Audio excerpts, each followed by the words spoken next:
قرآن مجید کا 22واں سورہ سورہ حج۔ شروع نام سے اللہ کے جو بڑا مہربان نہایت رحم کرنے والا ہے۔ لوگوں اپنے پروردگار سے ڈرو کہ قیامت کا زلزلہ بہت بڑی شے ہے۔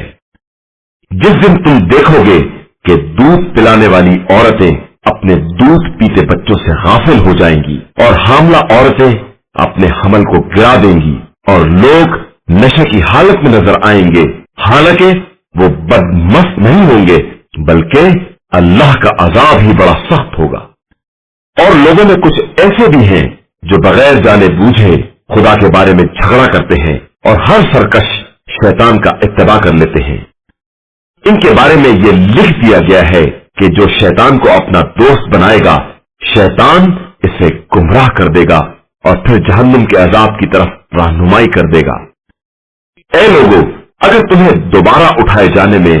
شبہ ہے تو یہ سمجھ لو کہ ہم نے ہی تمہیں پہلے خاک سے بنایا ہے، پھر نطفے سے، پھر جمے ہوئے خون سے، پھر گوشت کے لوتھڑے سے، جس میں سے کوئی مکمل ہو جاتا ہے اور کوئی ناقص ہی رہ جاتا ہے، تاکہ ہم تمہارے اوپر اپنی قدرت کو واضح کر دیں۔ اور ہم جس چیز کو جب تک چاہتے ہیں رحم میں رکھتے ہیں، اس کے بعد تم کو بچہ بنا کر باہر لے آتے ہیں، پھر زندہ رکھتے ہیں تاکہ جوانی کی عمر تک پہنچ جاؤ، اور پھر تم میں سے بعض کو اٹھا لیا جاتا ہے اور بعض کو پست ترین عمر تک باقی رکھا جاتا ہے، تاکہ علم کے بعد پھر کچھ جاننے کے قابل نہ رہ جائے۔ اور تم زمین کو مردہ دیکھتے ہو، پھر جب ہم پانی برسا دیتے ہیں تو وہ لہلہانے لگتی ہے اور ابھرنے لگتی ہے اور ہر طرح کی خوبصورت چیز اگانے لگتی ہے۔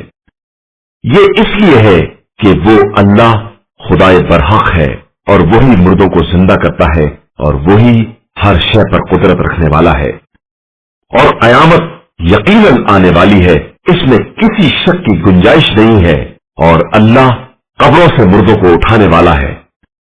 اور لوگوں میں ایسے بھی ہیں جو علم و ہدایت اور کتاب منیر کے بغیر بھی خدا کے بارے میں بحث کرتے ہیں۔